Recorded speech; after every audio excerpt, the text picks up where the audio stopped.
Hello and welcome to How to Deal with Grief and Trauma. My name is Natalie Himmelrich.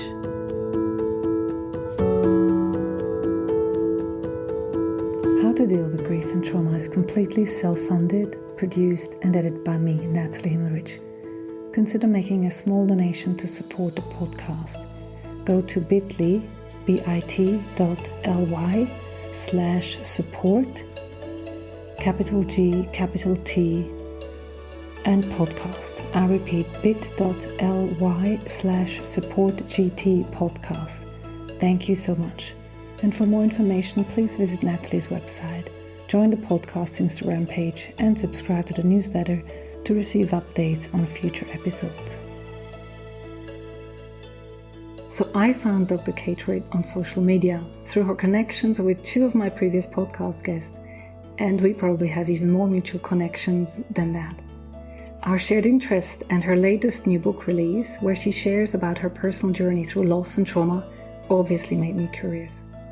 Speaking with someone like Kate, who has similar interests in the main two topics of this podcast, is more than a synchronicity. And I hope you benefit today of today's session as much as I'm looking forward to having this time with Kate. About this week's guest, Dr. Truitt is a clinical psychologist and applied neuroscientist, and she's internationally recognized for her expertise in trauma, stress, and resilience. She's the founder of the educational platform Truitt Institute and leads her award-winning clinical team at Dr. Truitt and Associates. As a member of the Goldie Hawn Foundation's Mind Up Scientific Advisory Committee and the developer of the Havening Techniques, Dr. Truitt passionately advocates for mental health literacy and empowerment globally. With an impressive social media following of over 140,000, as well as viewership and readership of over 4 million, and as the author of Keep Reading and Your Hands Self-Havening Exercises, she is dedicated to destigmatize mental health and fostering resilience worldwide. So thank you, Kate, for joining the podcast. How are you doing today? Well, I am so honored to be here. And you mentioned the word synchronicity. The way even this session unfolded and us coming together this morning is just really beautiful. I've been in the midst, just 10 days out of the launch of my memoir, which really is, as you mentioned, not really about the concepts that you explore so deeply and mindfully in this podcast. And the past many months have really been about leaning in and really feeling the loss that I've gone through and honoring that journey through the lens of purpose and meaning making. And this morning, it's just really reveling in the resonance that continues to unfold since this book came into the world. And this being here with you this morning is that exact resonance. So it's a lovely, warm, fuzzy, tender feeling. That's where I am today. I already like the words that you've used, and I can't wait for this conversation to unfold. So why don't we start with you telling the listener a little bit about your life and how grief and trauma has informed you to become who you are and what you're doing, and with the book that you've just written and published. So grief and trauma are very human experiences, as we know, and I've had a lot of different losses through my childhood, but I never had words for what was happening, which is such a common experience for so many of us. And it wasn't until I experienced a traumatic loss. My fiance died a week before my wedding, and we'd been together for 10 years. We had obviously a whole life planned, and our wedding became his funeral, ostensibly. That experience showed me that there was a depth of healing that was still mandatory of myself and in my journey that I had been completely unaware of. I think there's an interesting thing that happens, a little bit of educational background on me is I have a master's in psychophysiology. I have an MBA in healthcare administration, a PhD in clinical psychology. I've been specializing in the neuroscience of trauma and resilience for, at this point, coming up on, well, since I was 20, so I don't even know, 23 years, 24 years now. And when my fiance, John, died, I'd already been a specialist for 10 years. And I'd worked in hospice. I'd worked in rehabilitation. Sat with so many people on a grieving journey. And I felt like I had a handle on trauma and grief. And then my world exploded. And it wasn't just the grief of what happened in that moment when I found my fiance and couldn't save his life. It was the opening up and the unfolding of all of the other grief and loss of my life crashing in, whether it be life loss, loss of trust in my mind and my body due to illness, attachment wounds, and the loss of relationships. All of that just broke open the dam. And so since then, it's been 15 years. It's been a beautiful reckoning with my own hubris of education and in an opening and an unfolding of myself and my soul with the world around me in a very different way. It's really profound. Yeah. I'm left here speechless for the recognition, as well as the way you described you already being specialized in the topic, and then having your personal experience that made you deal with it. And so there's two questions. First of all, I want to recognize your loss and give it the space, but also the question that is behind is, what brought you in the first place to those specializations? I think Frank Anderson said something quite similar in the conversation you had with him about, we go to heal what happens within our own worlds. And so I'd grown up in a household where there was certainly a lot of complexity and chaos. I had chronic illness and chronic pain. I still do. That's a lifelong journey with my sweet little tender body. And I'd had a lot of acute traumas happen, and riding shotgun to all of that was pretty severe depression. In the book, one of the last stories I added in was a story about struggling at the ages of 10, 11, 12 with suicidal ideation. And that was a very brave, I felt very proud of myself for choosing to keep that, or to put that in the book, to talk about these very real human experiences that happen when we're depressed, when we're in pain, when we're abused. And the side effects mentally for me was I was highly dissociated. I had severe, severe depression, obviously, as suicidal considerations note, and very severe social phobia. And so I found a mentor who had rat labs, and I started working in rat labs, studying fear learning paradigms. Wow. And so I found a side door to go through to help me understand fear and trauma at a neurobiological level that also allowed me to have my safety mechanisms of not being around humans, of a wall and a buffer. Our brains can be really clever sometimes. Yeah.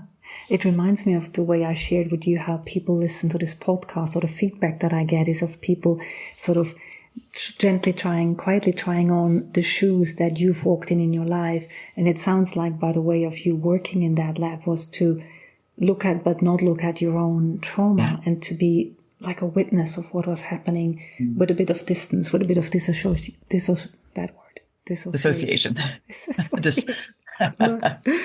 Yeah. Words are hard. Yeah, beautiful reflection. Yeah. And I think for so many of us, the dipping of the toes into the water comes through the walking in somebody else's shoes, or in my world, the rat's little paws.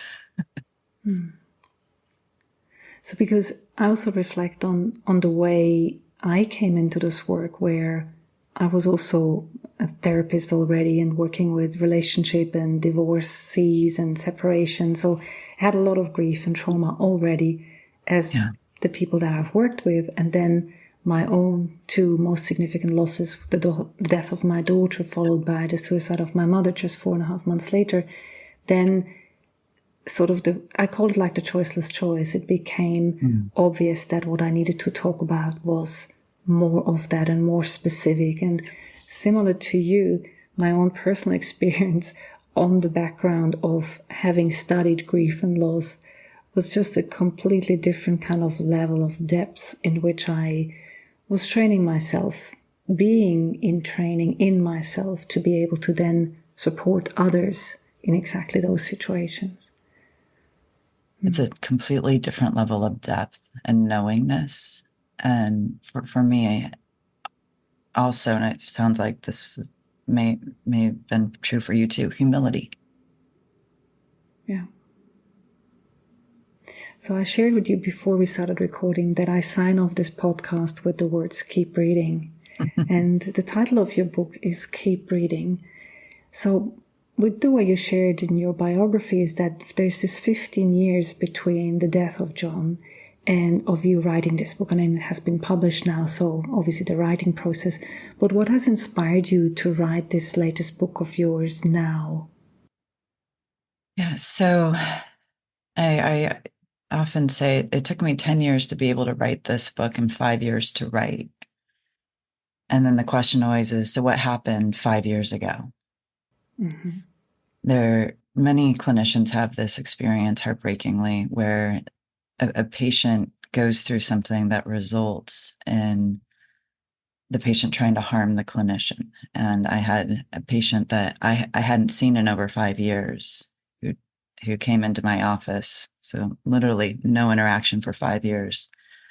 And he came into my office, and in the interim and had a psychotic break. I was unaware of this. And he had intentions to kill me. And when that happened, we were obviously, I'm still here having the conversation. And we were able to get him help. And everybody on my team was safe, but it was obviously very scary. And when that happened, I already felt like I had, once again, hubris, done my trauma work. I felt like, okay, I'm good now. I've got this. The nightmares are gone. The panic attacks are gone. I'm now in a healthy grieving journey. And then with that incident, I developed very quickly acute stress disorder, which for our listeners is a precursor to post-traumatic stress disorder.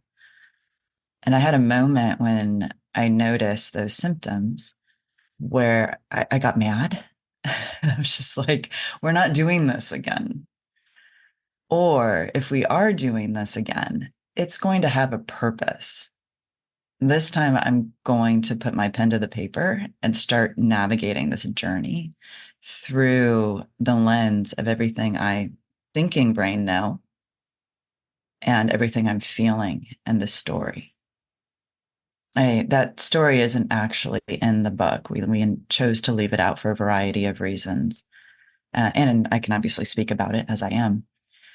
And that purpose, the meaning making of that gave my brain a huge breath and my soul a space to really start processing in a deeper, different way.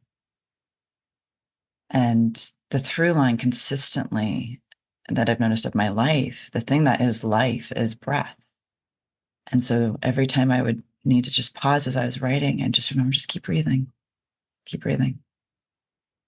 If that's the 1% of what you can write today or do today, that's okay. We're just going to keep breathing and keep going. So if I understand this right, you basically went through the trauma response of that attempt of killing you by writing and feeling at the same time as dealing with that trauma. That is huge. It's enough to deal with the trauma, I would say, and then write about it, feel, think, write. How did you do that? I mean, I have to say I did the same, but yeah. Yeah, I was going to say. I was just thinking, how do I do? But it's interesting. I'll ask you, how did you do that? Yeah, well, and the processing opportunity that comes through writing is so healing.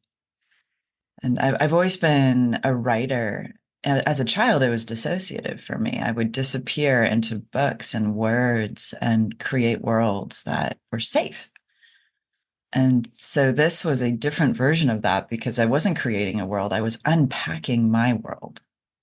And as the journey continued to unfold and I started sharing with people about my vision, the one through line that everybody kept saying is, what if you could create a version of The Body Keeps the Score, but it's your memoir, it's explaining the science, and it's your story as the case study that's accessible and soft and trauma informed and available to the world. And then, as one of my friends highlighted, he said, well, and Kate, your life's like a 10-car pileup, so you've got all the stuff you need.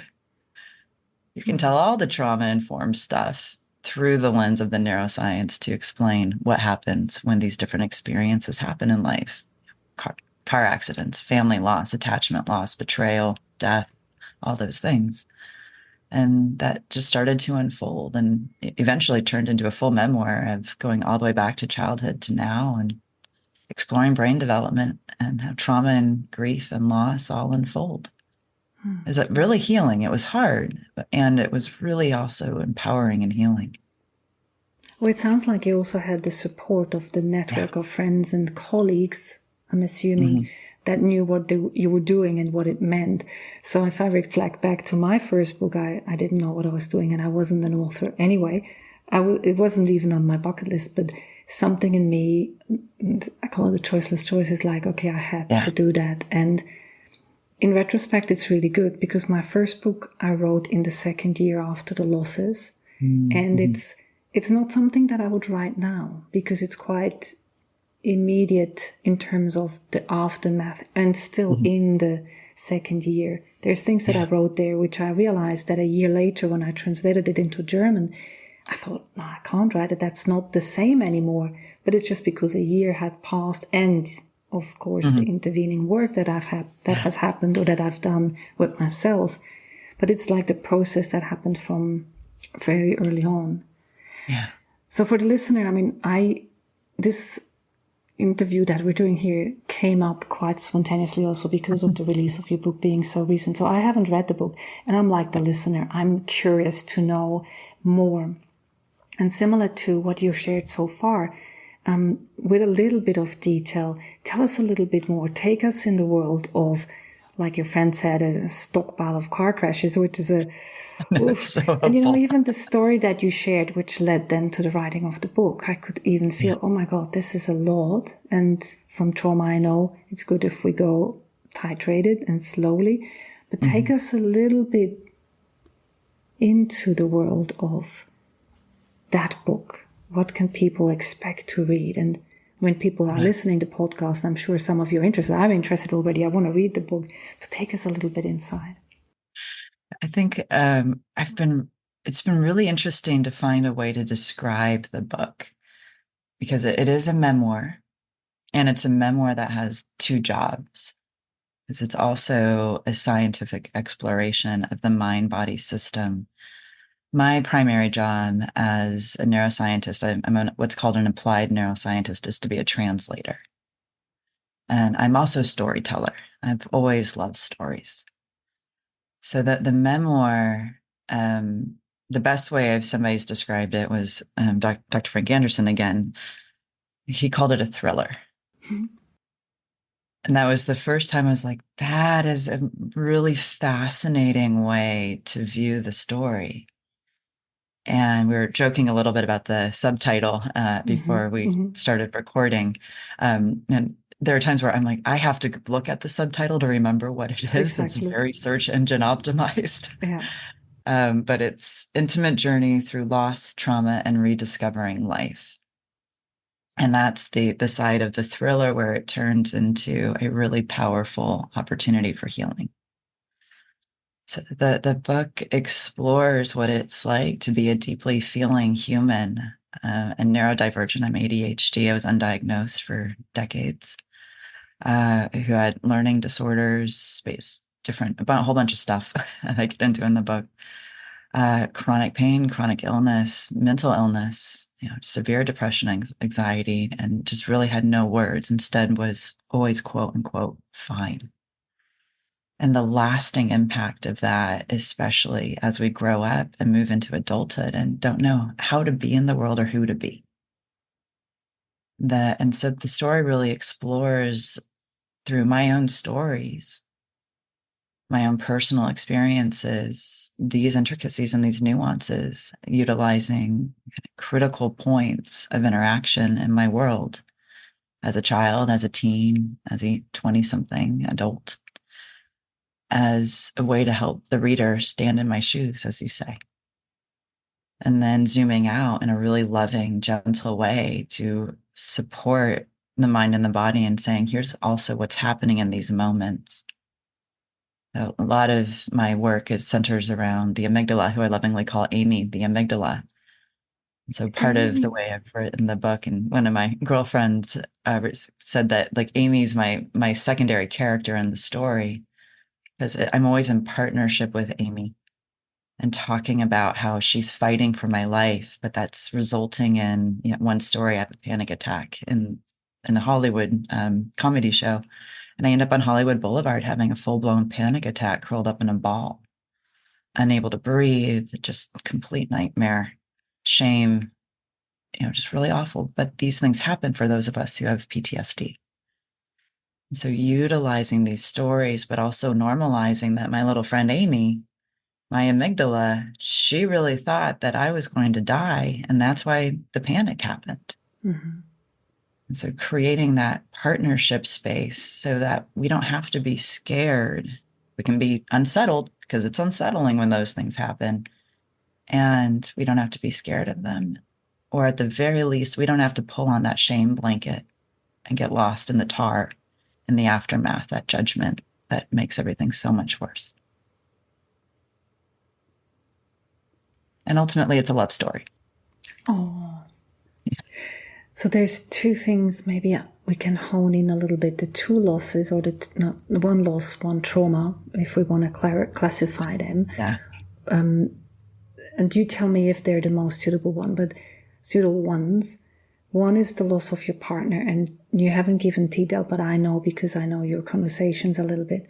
So in terms of the loss of John, and if you want to go into a little bit more of the detail of how you dealt with the trauma of the incident with that client, because I guess some of the people listening to this might have had an experience of one or the other.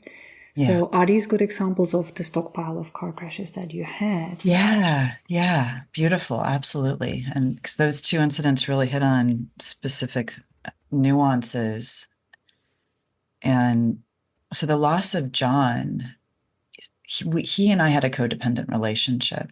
Mm-hmm. We trauma bonded. Now, I didn't know that at the time. Obviously, maybe let's say trauma bond, and maybe you can explain for those our trauma patterns completed one another. So basically, when we met, there was a seeingness, a connection that we had within our unique combo platters of pain and trauma that brought us together and connected us in a very deep way. And we lost each other. We lost ourselves within each other. Dr. Alexandra Solomon talks about, I think it's the golden equation of a relationship. There's me, there's you, and there's us. And there was no longer a me or a him. It was only us. Mm-hmm. And prior to meeting him, I didn't have a me. I was so dissociated, I had no idea who I was. I had an externalized sense of self that I was taught I needed to be, that my brain had learned this is who I was supposed to be safe or lovable or to belong. I call those part of the amygdala's core values. Mm-hmm. And I met John and I'm like, oh, I can be safe and loved and belong and meet my core value, get my core needs met with this guy. And he did the same with me. That's how I view a trauma bond. It's like this person can now become a part of me to make me whatever it is I need. And so when he died, it wasn't just losing my partner. I lost whatever concept of self I'd created in the past 10 years to help me keep breathing and to stay alive. So losing him once again took me back into the nothingness of my soul, because he had become an extension of my very core, which is heartbreaking and not uncommon. And a part of your story that you mentioned when you shared about it, you said, I found him. So the listener, including me, will wonder, how did you find him? In what kind of, like, we don't know what he died from. Are you open to sharing that? Yeah. He's a victim of the opioid epidemic. He was very sick. He was being overprescribed. He became addicted to opioids and benzos. And we'd been on a very long health care journey with him, medical journey with him. We'd had multiple conversations around his addiction, his use. His shame was so diffuse. And this was another reason for writing this book, is I knew he always wanted me to tell my story, and I knew he would want his story to help others too. Because knowing, as a psychologist who worked in addiction, who's a trauma specialist, who worked in hospital settings, again, I had all these layers of expertise, and yet I was in love. I was in love with a man who, had he been my patient, I never would have acquiesced the way I did with him. I never would have allowed so many of the things to happen that happened. But that's love. That's when we're stuck in that codependent pattern of enabling. Again, how many humans struggle with this? And so a big part of this is shining the light on the fact that me, who knew so many things, still was in that awful, agonizing maze of enablement with him. And one of the most haunting stories I tell is where I finally gave him a really intense ultimatum. And he agreed at that point, okay, he'll go into treatment, but we were about to get married. So we had 2 weeks to our wedding. Ultimatum, he died literally a week after the ultimatum. We had him scheduled to go into treatment the day after our wedding, rather than going on our honeymoon, because he didn't want my family or his family to know. He was going to go to treatment, and I was still going to go off to our quote unquote honeymoon while he went to treatment, because his shame was so pervasive and just all encompassing, and waited too long. And so the survivor's guilt that I have navigated and carried, the regret, all of that was a part of my entire world falling out, deepening it, complicating it. So actually, my client today just asked me a question that might be interesting here, because you talk about guilt. So you, in your case, you had survivor's guilt. I mean, in cases of losses, there might be other reasons why people feel guilty, like survivors of a loss. But do you feel, from your background, your science or personal experience, do you feel guilt in relation to grief is partly caused by the brain not wanting to feel helpless? Oh, yes. Yeah. I believe that, and neuroscientifically, we see this play out as well. I just did a huge workshop specifically on traumatic grief, because it's different from regular grief too.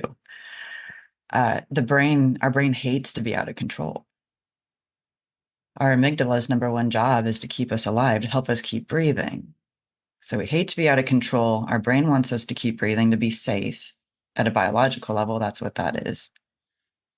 And so when there's an unexpected loss, we will have hindsight bias. We will go back, and our brain will review every alternative step that we should have, could have, must have taken. And because we didn't do those things, it internalizes a very deep sense of responsibility that then follows us into our future. But fundamentally, all of those thought processes, which can be paralyzing and agonizing, are about our brain saying, let's not make that happen again. Let's make sure that that doesn't happen again.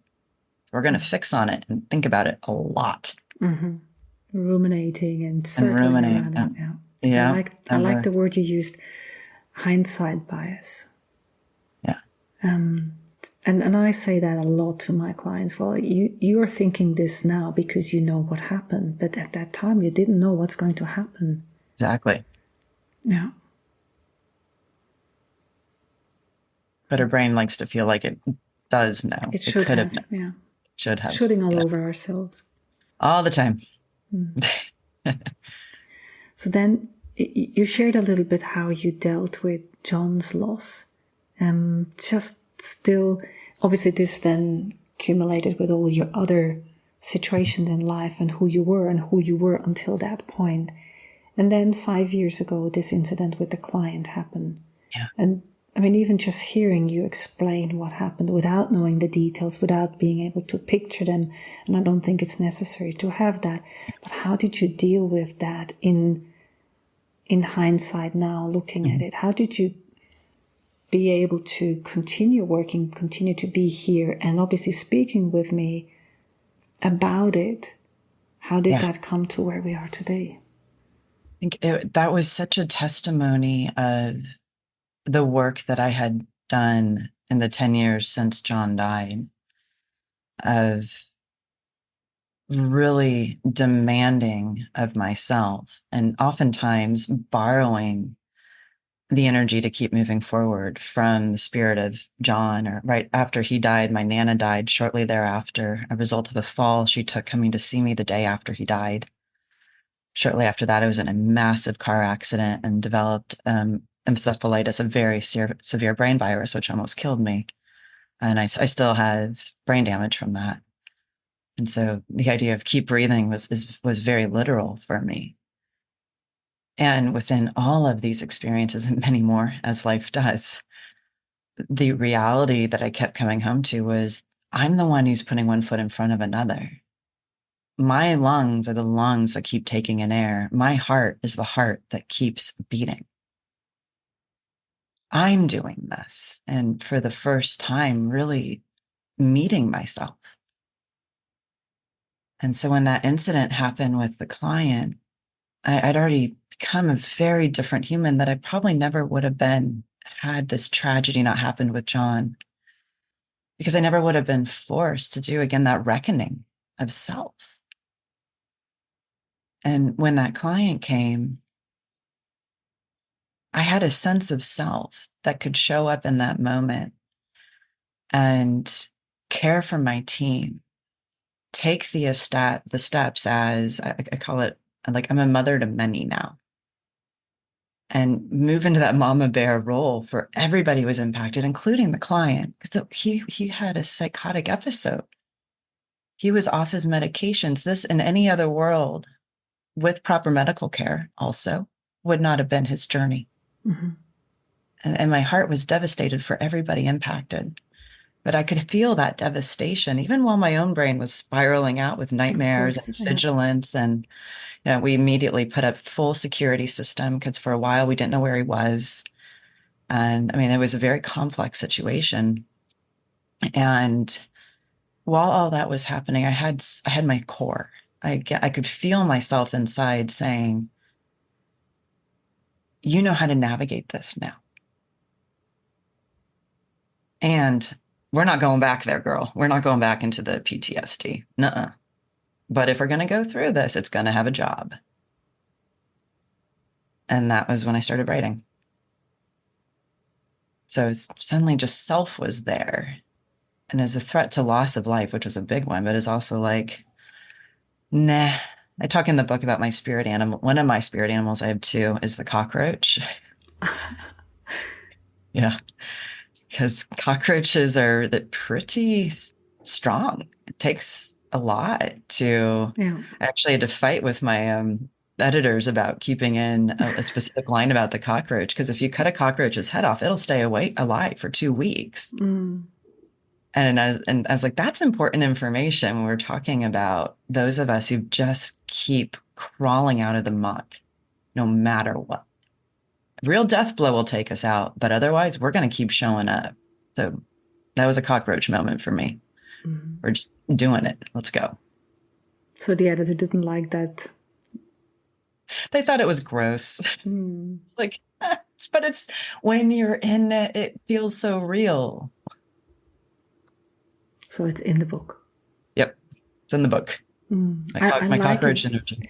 I like it actually because the way we've been speaking about it now already in that moment when you talked about it, the energy comes out of what you're saying, and it's not just a gross sentence. It's actually meaningful and potent in terms of what it speaks. Yeah. So if you wanted people who are listening to this know something about where they're standing right now in terms of them dealing with trauma, what would you want them to know? I think that the number one thing that I still continually return to is be gentle and be tender. These symptoms, these trauma reactions, these painful things that our brain and our body do are tied into some version of how our system is trying to keep us alive. And when we shame ourselves, when we fall into the darkness of judgment, when we beat ourselves up, we're fighting against our own brain and our own body. When we're gentle and tender, even if it's just, oh, baby girl, that's a cockroach moment. Okay. That softness biologically literally decreases inflammation. That softness at a soulful level creates space. And sometimes that's where the breath is. The tenderness, the breath, the being gentle, that can open up a whole other world towards healing. Yeah. I want to almost not say anymore because it's such a beautiful place to land I'm okay here. with that. And also, I can't wait to read the book now that you've been speaking about. And it's actually beautiful because there's obviously so much that you haven't said, and this podcast doesn't give enough space or time to do that. And it's also not a way for people to encourage people to read the book. It's up to them. But I think what is beautiful for me, knowing that from a personal and professional capacity, is the combination. The way you shared your memoir is not just a story, it's not just a memoir, but it's actually tying that. So for me, this is really interesting. And I already know that some of the clients that I have who work in their minds in that way, they will definitely be wanting to dive into that. And as my listener know, all the links are in the show notes anyway for people to dive into it a little bit more. Yeah. Thank you. Thank you so much for this time. And we haven't actually gone through all the questions that I had for you, and we've already spoke about that pre-recording. You had I think a sense in that from other conversations that you have, that the whole experience of Dr. Truitt doesn't fit into one episode. So we might come back to those questions at another time.